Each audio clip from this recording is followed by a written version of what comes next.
Hello and welcome to episode 29 of Late Night Linux Extra. I'm Joe. I'm Chris. I'm Gary.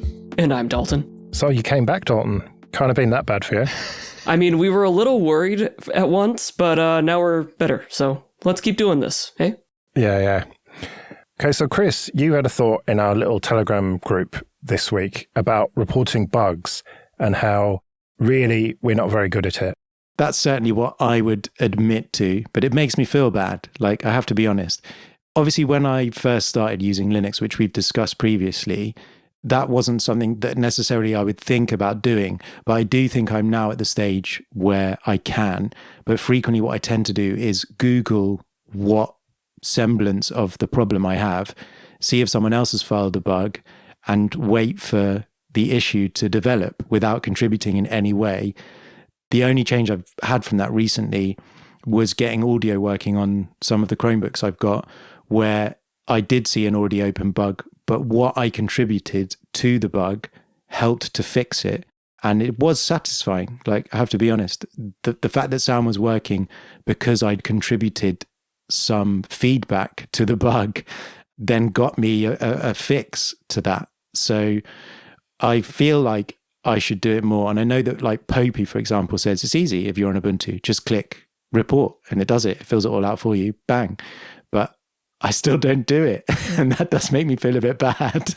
But Dalton, you love when people email in their reports or ping you on Telegram or Twitter with them. That's the best way to do it, right? Oh, absolutely. I'm not suffering from burnout at all. Well, yeah. I mean, that's kind of the problem, isn't it? That every project has the right way to file its bugs if they aren't, even Ubuntu, and most of them aren't as easy as Ubuntu, right? Yeah, exactly. And so what you end up with is people just complaining on social media rather than properly filing a bug. I have taken a couple of friends to task, like good friends, where I'm like, but this is kind of how this works. And you keep complaining with a sense of entitlement about it, but this is never going to go anywhere if you just sit here complaining to me. Like, I'm not the maintainer of this project and I don't have the ability to file a pull request that might fix this, but you're just moaning about it. And if I was a maintainer, which I'm not, obviously Dalton can speak to this more than me. Yeah, it would be incredibly irritating if people kept opening GitHub issues, which I've seen, all caps, like, this doesn't work, fix it. Like, that would really wear me down if there was a huge volume of those every day. I also wonder sometimes, like, if there is already a pre-existing bug for something, if I've got nothing to add, then what's the point in me just saying me too or +1ing a bug? Does that really make a difference? I'm never sure. It is nice when, GitHub and GitLab now have the thumbs up button that you can just press instead of needing to make a comment. That's usually better for maintainers too.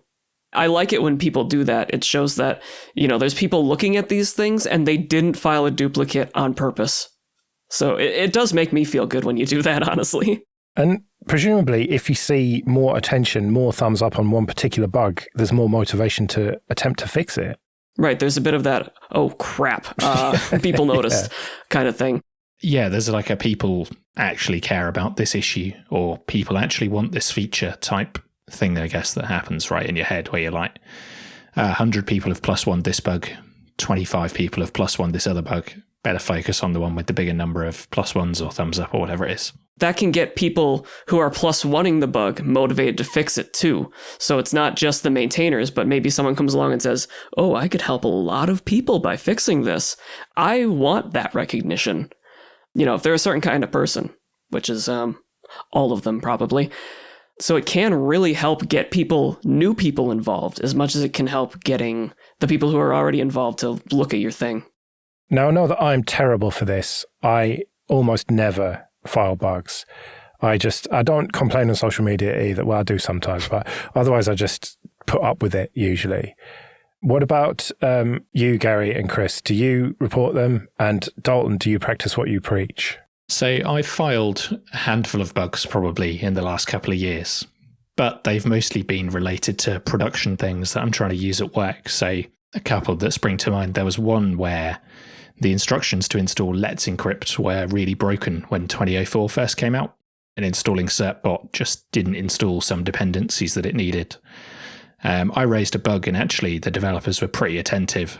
And the answer was install the snap, basically. I was going to say snap install certbot. There's your solution. Yeah, this was... I'd been using the PPA because that's what their official instruction said. The PPA wasn't updated for 20A4, but the instruction still said the PPA was the right way to install it. So it was a little bit annoying, but I installed the snap. It was fine. I don't think the PPA ever got updated. There were a lot of angry people in the comments of the issue that I raised on GitHub saying... anything from just fix the PPA to why would you use snaps if you care about security to all sorts of stuff. The other one was in OpenShift, which is Red Hat's Kubernetes platform. And there was quite a gnarly bug in the installer for that. So the installer for OpenShift is basically a huge pile of Ansible, basically, that you run on top of a CentOS or a Red Hat box. And there was a pretty gnarly bug that would cause some of the authentication certificates that handle authentication between servers to break when you rerun the Ansible, which meant all of your auth between your servers broke.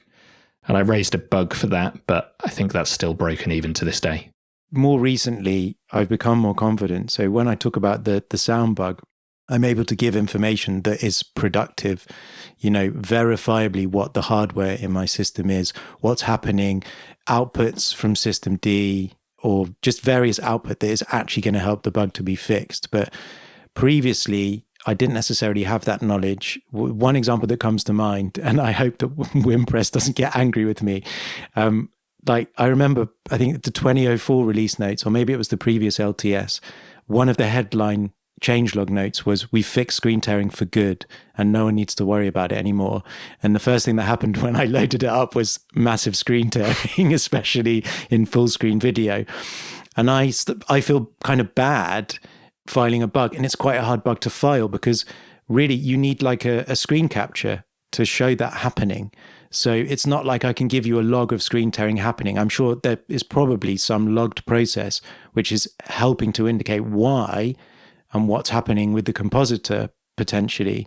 But since like 1604, I think, I just used the Compton config from Gallium OS and custom set an auto start for Compton, because even the built-in config for Ubuntu Mate just has screen tearing on full screen video in a browser all the time. And I still do that on almost every new install if it's an Intel laptop with an iGPU. And I even recommended it today for the Raspberry Pi version of Ubuntu Mate to someone in Telegram because he had the exact same problem and it fixed his problem.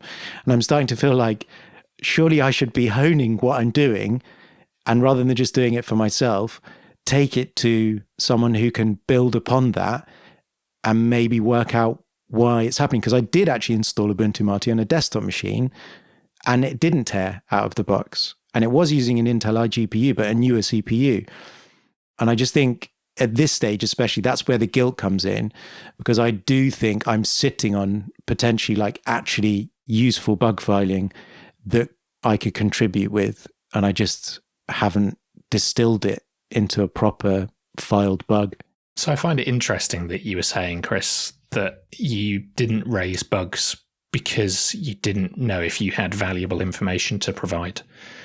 I think that's one of the things that a lot of projects could do better, is having a bug filing template with a list of common information they need, which then stops people, or hopefully prevents people from raising bugs that are just, this is broken, please fix it, without any context around it.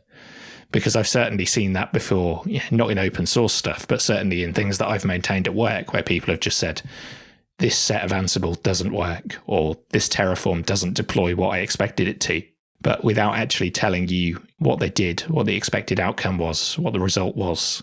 Just normal good etiquette for bug filing that I think some people just don't understand. Okay, this episode is sponsored by CBT Nuggets, training for IT professionals or anyone looking to build IT skills. Go to cbtnuggets.com/late-night-linux and sign up for a 7-day free trial. The on-demand virtual labs mean you can build practical experience with the commands, config, scripts, and everything you need to get the most out of each course. Another standout feature is the accountability coaching service, available to all learners with a subscription, which gives you access to a real person who will help you craft a personalized learning plan and set goals, and we'll check in with you to keep you accountable. So start your free 7-day trial today at cbtnuggets.com/late-night-linux. It includes unlimited access to all course materials, including virtual labs. That's cbtnuggets.com/late-night-linux. So do you practice what you preach then, Dalton? Yes. Yesn't. We're all busy people, right? There's always that aspect to it.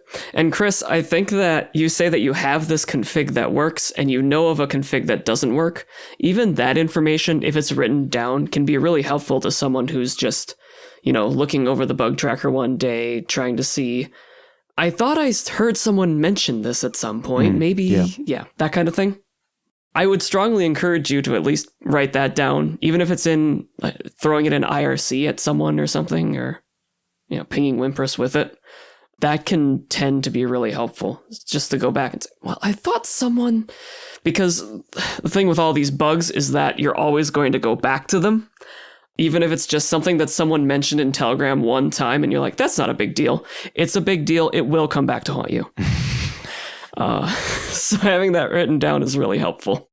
As for me, especially if I'm working with libraries or some upstream thing, I at least try to get in contact with the people who make it if it's broken in some way.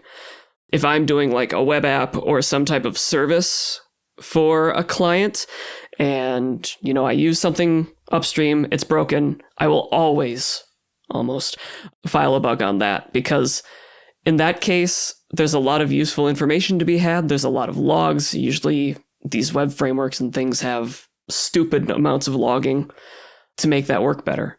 And you always have to have that balance between this is enough information for the person on the other end to go, oh yeah, that problem. And also trying not to feel like you're acting entitled toward them.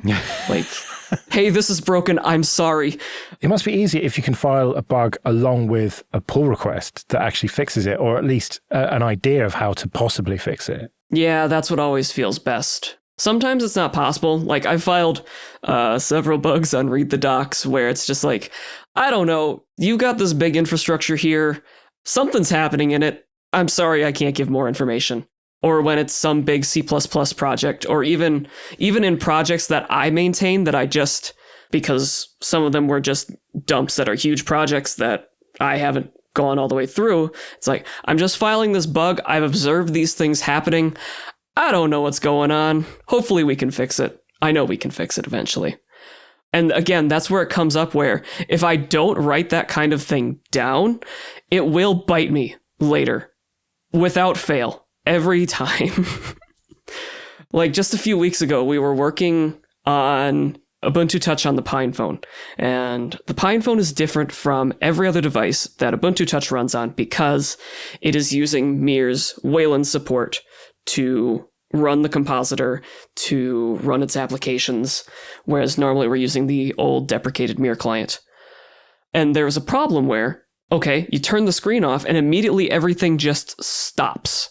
It's like, if you had an application running, it doesn't send any frames. If you had something going on in the shell, it just pauses. When you turn the screen back on, it all resumes after a few seconds, and that was really weird. And I thought, okay, I'm going to do a hack here. I'm big brain, I'm going to do a hack here. And so I made the Pine phone stay awake for a few seconds, and it's like, okay, let's see what happens. I turn the screen off, it stays awake for a few seconds, everything still pauses. I had to file a bug to Mir, and at first I filed a bug on our stuff saying, I don't know why it's broken. Something's broken. It was completely useless. People looked at it and said, this is a lot of information. What does it mean? I said, I don't know. It ended up with 2 filed bugs on UbiPort stuff, 1 filed bug on Mir Upstream, a lot of questions to Mir Upstream, most of which they replied with, please stop, we don't have time right now. Which, like I said, it feels bad when you do that to someone, right? But at the same time, it is helpful because it'll bite you in the future and it'll bite upstream in the future if they don't have that information. So that's kind of the change in mindset you have to have, is as long as you aren't being, like me, and actively annoying to upstream, the information that you give them will almost always be helpful someday. Even if it's someone else files a duplicate bug of yours at some point and a maintainer goes, oh, so that's what that guy was talking about. So there's a bug in Audacity where when it's playing, if you zoom in with Control 1 and 3, zoom in and out, it doesn't properly zoom in and out. The waveform doesn't look right, and then you have to kind of press pause and play again, and then it snaps to what it should be. Now, I have no idea who to report that to, because my thoughts are probably, I'm using an Ubuntu LTS base, so it's probably an outdated version of Audacity, and that bug has probably been fixed in a newer version. So do I therefore report it to Ubuntu or Xubuntu or Audacity? I don't know. And in the end, I just think I haven't got time to think about that. I'll just put up with it. Yeah. That's a case where you have to grab the newest version of Audacity if you can, whether it be from a snap or a different package, and try it there. If it's still broken, then you file it on Audacity, and you hope that they don't tell you use a different package version. Yeah, I guess the other thing is you look if that version of Audacity is still supported or maintained in some way, right? Because if they're still patching and supporting that version of Audacity because they know it's in an Ubuntu LTS, then maybe they'll fix it.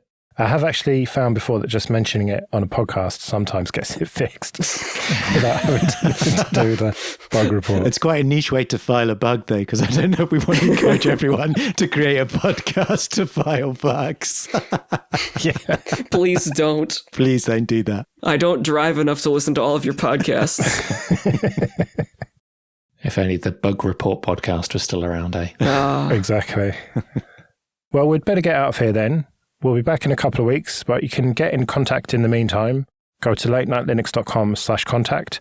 And thank you to everyone who supports the show with PayPal and Patreon. If you want to join those people, latenightlinux.com/support. And remember, for $5 or more per month on Patreon, you can get an advert-free RSS feed.